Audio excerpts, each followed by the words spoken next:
আমাদের সকলকে দুনিয়ার সমস্ত ব্যস্ততা থেকে মুক্ত করে,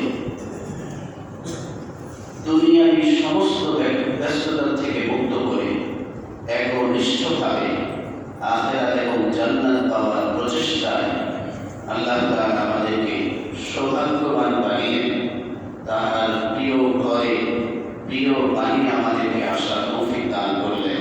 এজন্য দিল থেকে কালিমাত শুকর বলি আলহামদুলিল্লাহ।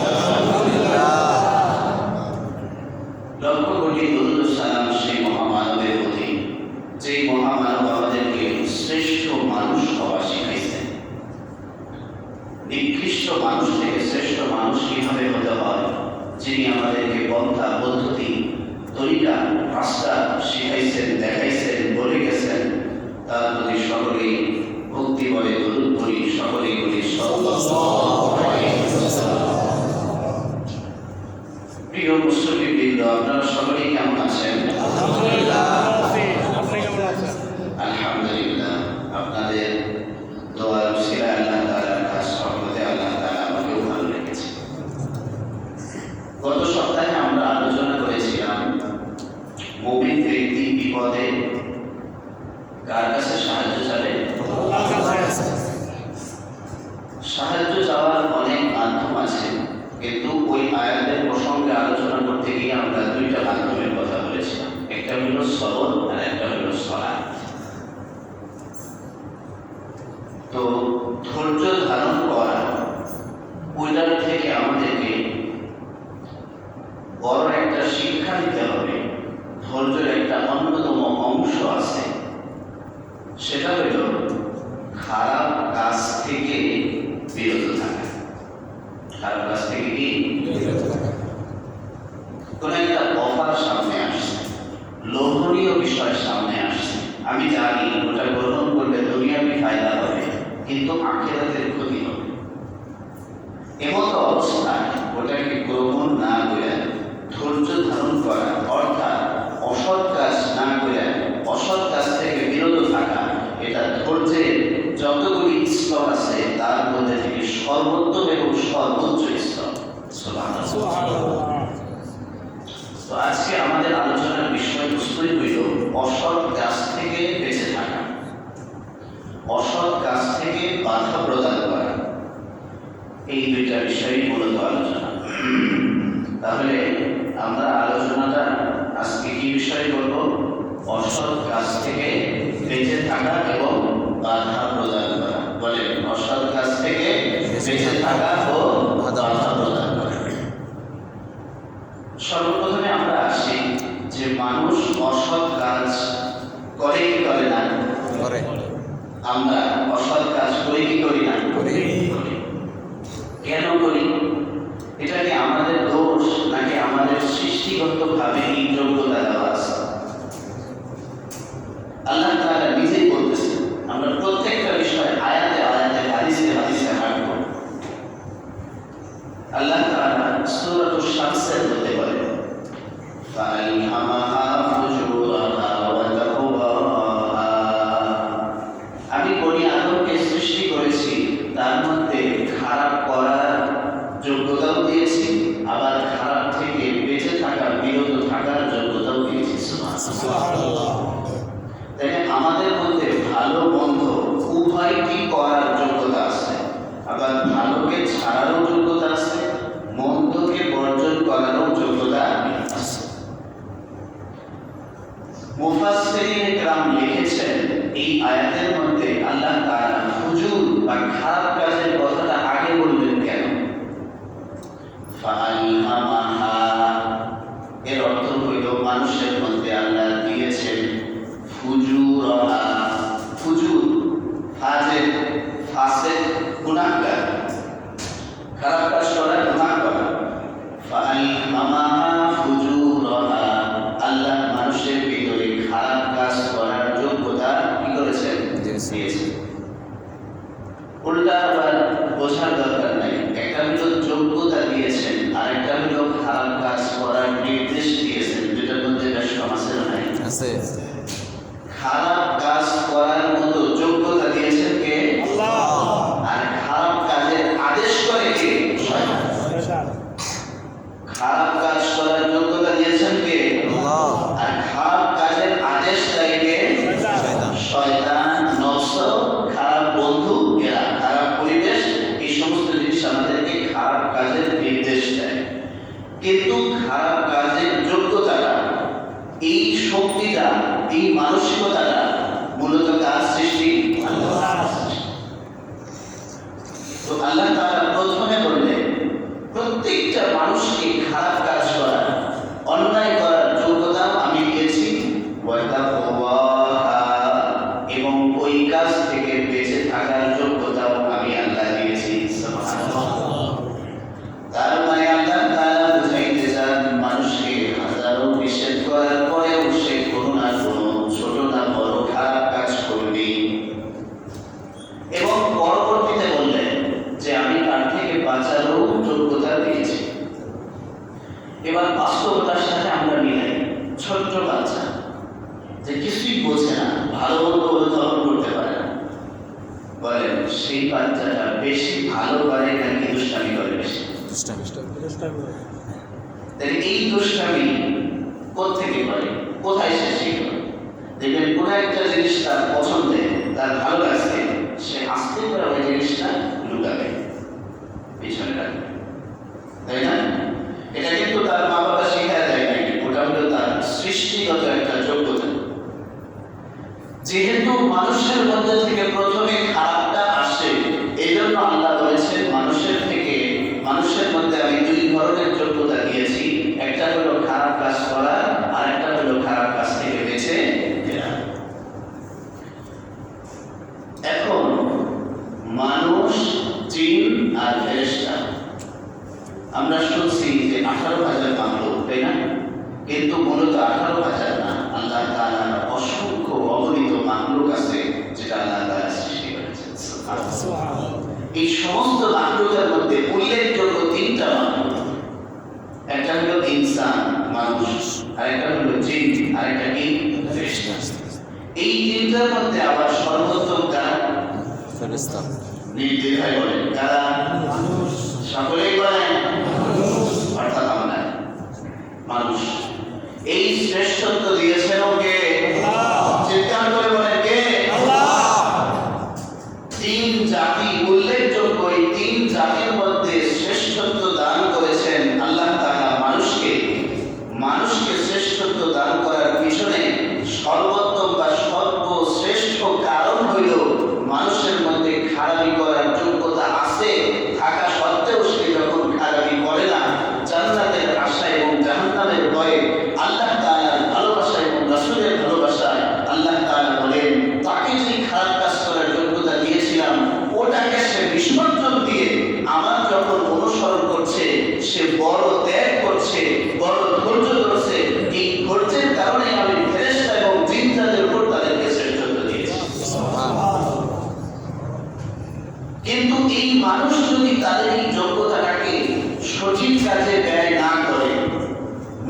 জান্নাতি জিন্দেগি করে, তাহলে এই মানুষটা শুধু ফেরেশতা না, শুধু জিন না, শুধু মানুষ না, নিকৃষ্ট হায়াওয়ান, প্রাণী, জানোয়ার যারা আছে তাদের চাইতেও নিকৃষ্ট হয়ে যায়।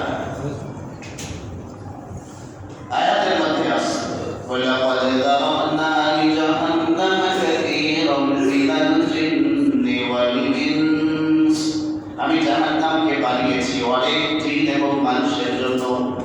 কেন? লাহুম কুলুবুন লা ইয়াফকাহুনা বিহা, তাদের অন্তর দিয়েছি, অন্তর দ্বারা চিন্তা করে না। ওয়ালাহুম আ'য়ুনুন লা ইউবসিরুনা বিহা, তাদের চোখ দিয়েছি, তারা চোখ দিয়ে আমার কোরআনকে দেখে না, আমার নবীর হাদিসকে দেখে না, সৃষ্টিগুলোর মধ্যে নিদর্শনগুলি দেখে নসিহত গ্রহণ করে আমাকে মানে না। ওয়ালাহুম আযানুন লা ইউবসিরুনা বিহা, তাদের কান দিয়েছি, তারা কান দিয়ে ইসলামের কথাকে শোনে না।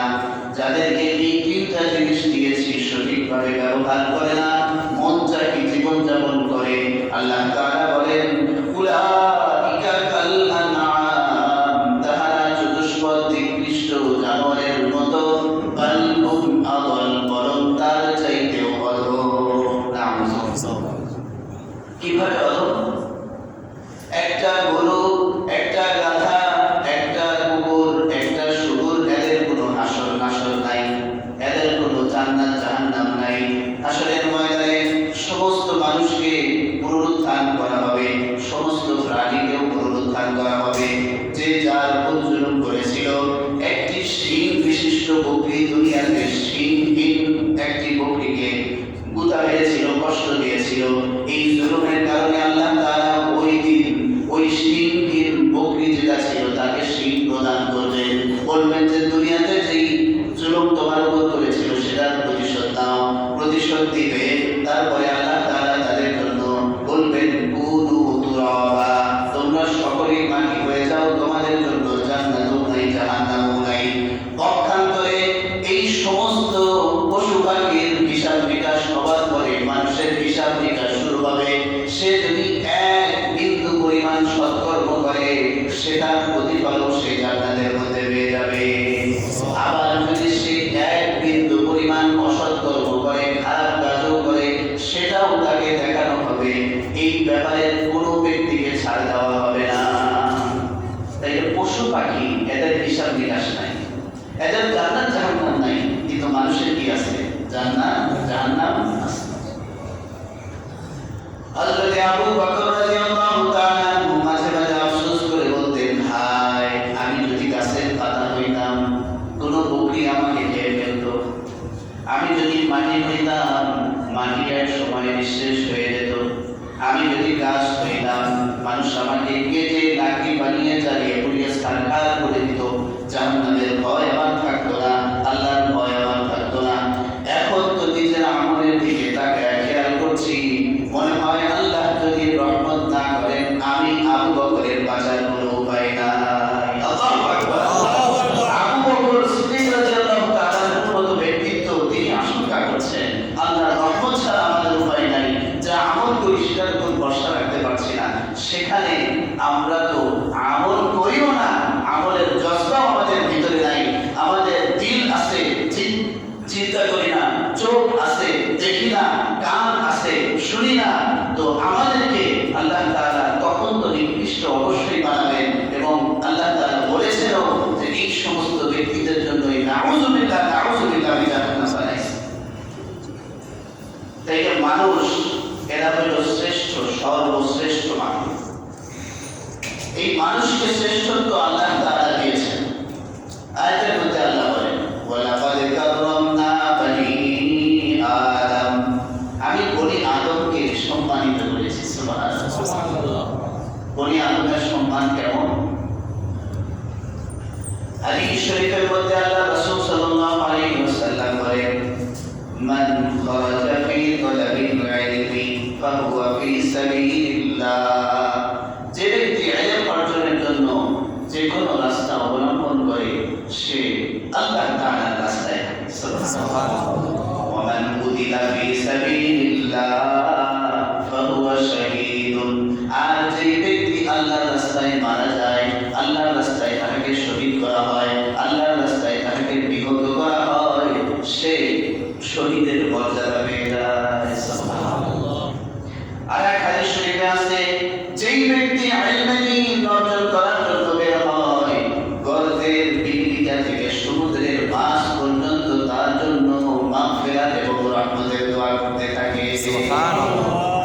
এবং সম্মানিত ফেরেশতারা ওই সমস্ত তালেবে ইলম জ্ঞান অন্বেষণকারী ব্যক্তির সম্মানার্থে তাদের নিজেদের নূরের পাখা তাদের সম্মানার্থে পায়ের নিচে বিছিয়ে দেয়।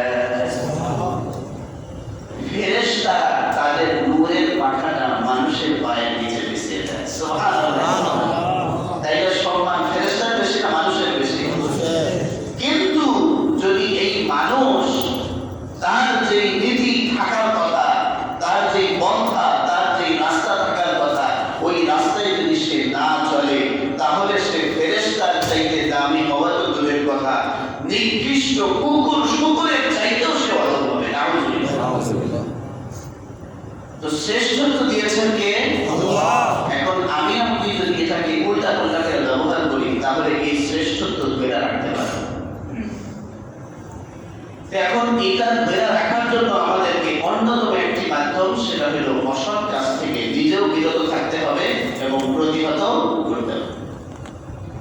এবার অসৎ কাজ করা, অসৎ কাজ থেকে বাধা প্রদান করা কাদের কাদের দায়িত্ব আমরা কোরআনের মাধ্যমে জানতে পারব। কোরআন শরীফের মধ্যে একটি সূরা আছে, সূরা লোকমান। সূরাটার নাম কি? সূরা লোকমান। অনেকে লোকমান আলাইহিস সালাম বলে। লোকমান আলাইহিস সালাম কিন্তু কোন নবী ছিলেন না, বড় একজন ওলি ছিলেন, জ্ঞানী ব্যক্তি ছিলেন। আল্লাহ তাআলা খুব পছন্দ করতেন, পছন্দনীয় একজন বান্দা ছিলেন। কেমন পছন্দনীয় বান্দা ছিলেন? আল্লাহ তাআলা তার করা নসিহত, লোকমান হাকিম যখন তার সন্তানকে নসিহত করলো, এই নসিহতগুলি এতটাই পছন্দ হইল যে আল্লাহ তাআলা তার নামে একটি সূরাও বানিয়ে দিলেন এবং তার কথাগুলি কোরআন শরীফের মধ্যে লিপিবদ্ধ করেন।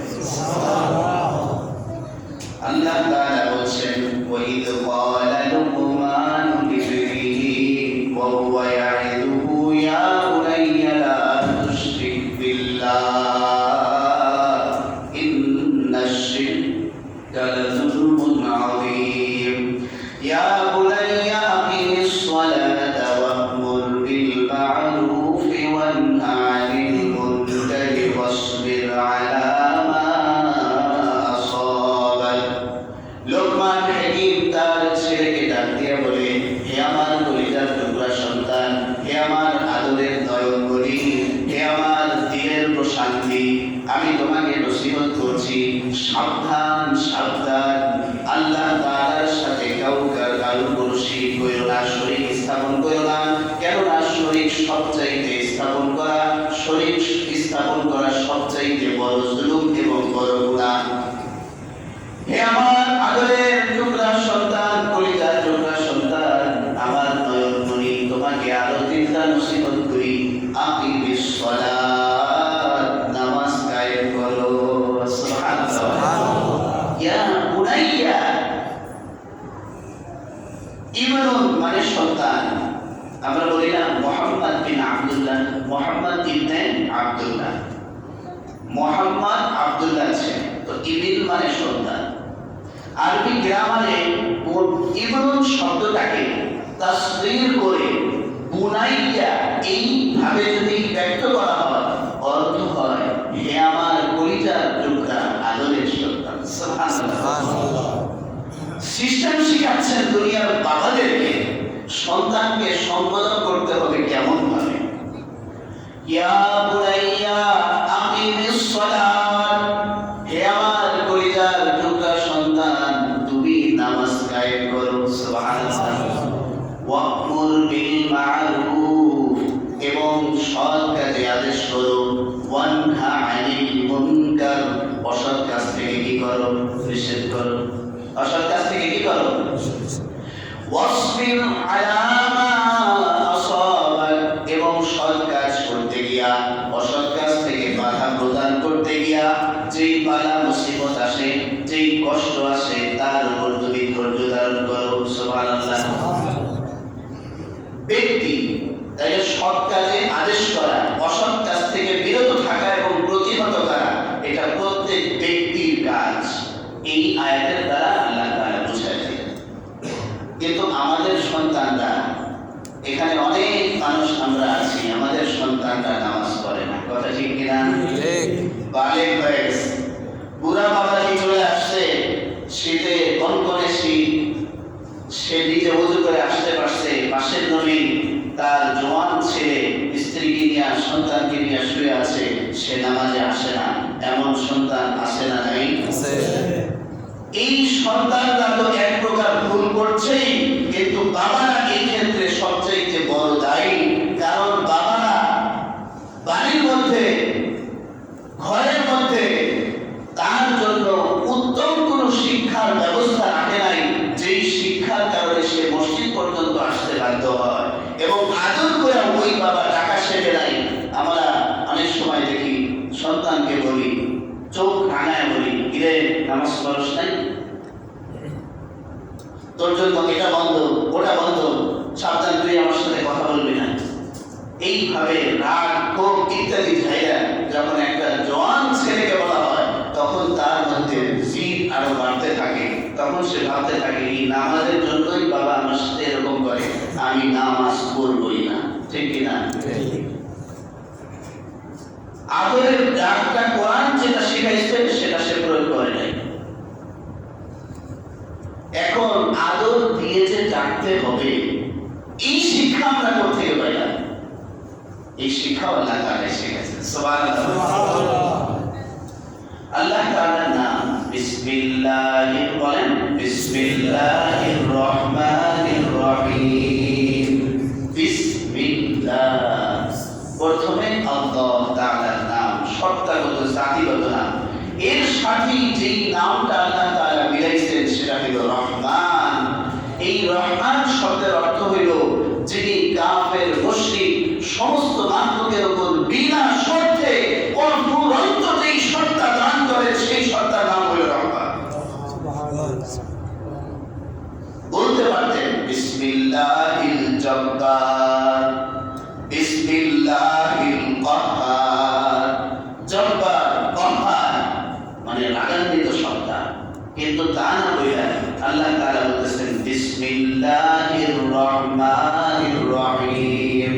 রহমান এক নাম, রহিম আরেক নাম। আবার সূরা ফাতিহা শুরু করলেন আলহামদুলিল্লাহি রাব্বিল আলামিন আর রহমানির রহিম। সুবহানাল্লাহ। আল্লাহ বুঝাইতে চান, আমার বান্দাকে যেহেতু আমি দুই যোগ্যতা দিয়ে সৃষ্টি করেছি, কিন্তু তার জন্য আমার ভালোবাসা, আমার রহমত বেশি আছে। সে হাজারো গুনাহ করুক না কেন, খাঁটি দিলে তওবা করলে আমি আল্লাহ তাকে মাফ করে দিব। সুবহানাল্লাহ।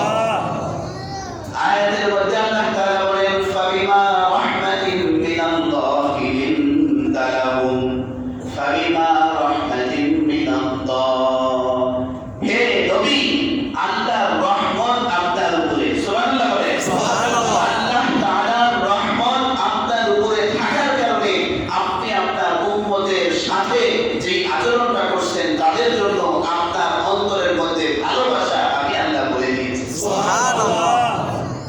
দেখবেন এই যে বিল্ডিং তৈরি করছে, বিল্ডিং কি রড, বিল্ডিং এর মধ্যে রড আছে না? নরম না শক্ত? ইট খুব নরম, তাই না? শক্ত। ইট শক্ত, রড শক্ত। অনেক জায়গায় ইটের পরিবর্তে পাথর দেয়, দেয় কি দেয় না? এই ইট, রড, পাথর, এই সবগুলিকে প্রত্যেকটা এত শক্ত, কিন্তু একটা নরম জিনিসের মাধ্যমে সংযোগ স্থাপন করা হয়, সেই নরম জিনিসটার নাম কি? সিমেন্ট। এই নরম জিনিসটার মাধ্যমে সংযোগ স্থাপন করার পরে এত মজবুত হয় যে আপনি কুড়ালকে আঘাত করবেন, আগুন বের হবে, কিন্তু ভাঙতে চাইবে না। আল্লাহ হাবিব সাল্লাল্লাহু আলাইহি ওয়াসাল্লামকে আল্লাহ তাআলা এমন মায়া মহব্বত, নরম একটি অন্তর দিলেন।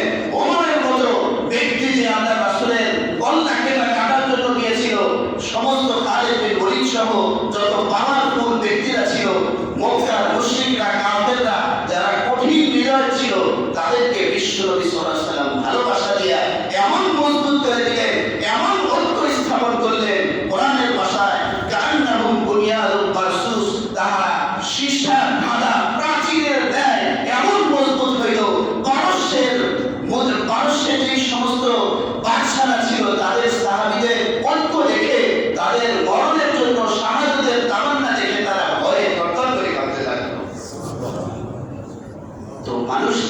আনতে হয়, সৎ কাজে আদেশ করতে হয় ভালোবাসা দিয়ে। এটাও শিখাইছেন কে? বাবা মার অন্তরের মধ্যে ভালোবাসা দিয়েছেন কে? ভালো কিন্তু সবাই বাসে, সন্তানকে ভালোবাসে, কিন্তু দাওয়াত দেওয়ার সিস্টেম আমরা জানি না। হযরত লোকমান হিকমত থেকে দাওয়াত দেওয়ার সিস্টেমটা আল্লাহ তাআলা শিখিয়েছেন যে দাওয়াত দিতে হবে, হে আমার কলিজার টুকরা সন্তান। কিন্তু আমাদের সন্তানরা যখন বড় হয়ে যায়, যখন বিবাহ শাদী দেন আপনারা, তখন মা বাবা আর সন্তান সন্তানের বউ এদের মধ্যে এক প্রকার গৃহ যুদ্ধ শুরু হয়ে যায়। ঠিক করেন না? স্বীকার করতে একটু কষ্ট হয়, কিন্তু এক প্রকার গৃহযুদ্ধ, কেউ বলে না মুখে, কিন্তু এক প্রকার যুদ্ধ শুরু হয়ে যায়। মা মনে মনে ভাবতে থাকে আমার সন্তান আজকে আরেকটা নারী নিয়ে গেছে, অথচ ওই নারীকে আনার ব্যবস্থা মা বাবা মিলেই করছে। বাবা মনে করে সন্তান তো দেখি এখন বইয়ের কথা বেশি শোনে, সন্তান দেখি ঘরের বাইরে বেশি বের হয় না, সন্তান দেখি তার সন্তানকে নিয়ে ব্যস্ত, আমাদের দিকে খোঁজ খবর নাই। এই মান অভিমানের কারণে তার প্রতি ভালোবাসার শব্দগুলি আসে না। অথচ লোকমান হাকিম তার সন্তানকে কত চমৎকার ভাবে সম্বোধন করে বলছেন, আল্লাহ তাআলার হুকুমকে মানো। সন্তান ঘুমায় আছে, আপনি তার শিয়রের কাছে যান, যা সেটা মাথায় হাত বুলায় দেন, মাথায় হাত বুলিয়ে দিয়ে আদরের ডাক দেন, বলেন যে আমি নামাজে যাচ্ছি, চলো আমরা একসাথে নামাজে যাই। সুবহানাল্লাহ। এই আদরের ডাক যদি কোনো বাবা যায়, আমার তো মনে হয় সেই সন্তান কখনো বিছানায় থাকতে পারবে না। তাই অসৎ কাজে বাধা প্রদান করা একটা ব্যক্তির কাজ, আল্লাহ তাআলা এই আয়াতের মধ্যে বললেন। এবং এটা দলের কাজ। কিসের কাজ? সকলেই বলেন দলের কাজ। কিসের কাজ? অসৎ কাজ থেকে বাধা প্রদান করা এটা কাদের কাজ? দলের কাজ। সকলেই বলেন কাদের? দলের। কোন দল? বাংলাদেশে তো অনেক রকমের দল আছে, তাই না? দল যাই যেই দল করবে না করুক না কেন, তাদেরই মৌলিক দায়িত্বের মধ্যে একটা দায়িত্ব হইল তারা অসৎ কাজে বাধা প্রদান করবে। দলিল আল্লাহ তাআলা বলেন, ওয়ালতাকুম মিনকুম উম্মাতুন ইয়াদউনা ইলাল খায়রি ওয়া ইয়া'মুরুনা বিল মা'রুফি ওয়া ইয়ানহাউনা 'আনিল মুনকারি ওয়া ইউসারি'উনা ফিল খায়রাত। তোমাদের মধ্যে থেকে যারা আছে, যেই দলেরই থাকুক না কেন, তাদের জন্য মৌলিক তিনটা দায়িত্ব আছে। তার মধ্যে এক নম্বর দায়িত্ব হইল তারা সৎ কাজে আদেশ করবে, দুই নম্বর দায়িত্ব হইল তারা অসৎ কাজ থেকে বাধা প্রদান করবে, তিন নম্বর দায়িত্ব হইল তারা সৎ কাজের মধ্যে জান্নাত পাওয়ার জন্য প্রতিযোগিতা করবে। সুবহানাল্লাহ। কয়টা দায়িত্বের কথা বললো? তিনটা। সৎ কাজে আদেশ করা, অসৎ কাজ থেকে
ওলামায়ে কেরাম করতেছে। এই যে মাদ্রাসায় এতিমখানায় আপনারা যাকাত দেন, রমজান আসলে আলেমরা মাদ্রাসার শিক্ষকরা আপনাদের থেকে যে যাকাত উসুল করে, এটার শুকরিয়া আদায় করা দরকার। কারণ সে আপনার থেকে যাকাত উসুল করছে মানে যাকাত না দিলে আপনি গুনাহগার হইতেন, জাহান্নামী হইতেন। সেই ব্যক্তি যাকাতটা উসুল করে আপনাকে জাহান্নাম থেকে বাঁচাচ্ছে।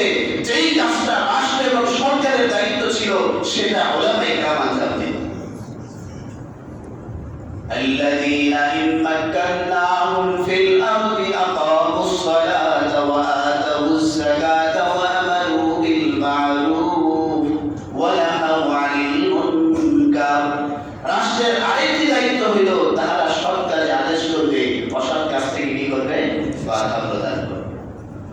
এখন রাষ্ট্র, সরকার, অসৎ কাজ আমাদের সমাজে আজকে এই সপ্তাহে আমাদের আলোচনার বিষয়বস্তুই হলো অসৎ কাজ থেকে বাধা প্রদান করা। সামনে আমরা ইনশাআল্লাহ আলোচনা করব অসৎ কাজ কি কি মৌলিক গুণগুলি আছে। শুধু আপনাদের থেকে একটু জিজ্ঞাসা করি, অসৎ কাজের মধ্যে অন্যতম একটি অসৎ কাজ, হারাম কাজ আছে, সেটার নাম হইল সুদ। সেটার নাম কি? সুদ। সুদ কি রাষ্ট্রীয়ভাবে অবৈধ ঘোষণা করা এবং বাধা প্রদান করা কি হয়েছে? হয় নাই। আজকে যদি সুদটা রাষ্ট্রীয়ভাবে ঘোষণা থাকতো, সরকারের যে দায়িত্ব ছিল যে সে হারাম কাজে বাধা প্রদান করবে, রাষ্ট্রের সংবিধানে লেখা যদি থাকতো যে সুদ নিষেধ, দেওয়া নিষেধ, গ্রহণ করা নিষেধ, সুদের কাজকর্ম করা নিষেধ, ব্যবসা বাণিজ্য নিষেধ, লেখা নিষেধ, যে লিখবে তাকেও নিষেধ করা হইলো, যেই প্রতিষ্ঠান করবে তাকেও নিষিদ্ধ ঘোষণা করা হইলো, তাহলে বাংলাদেশের মানুষ সুদ খাইতো? বিশ্বের মানুষ সুদী লেনদেন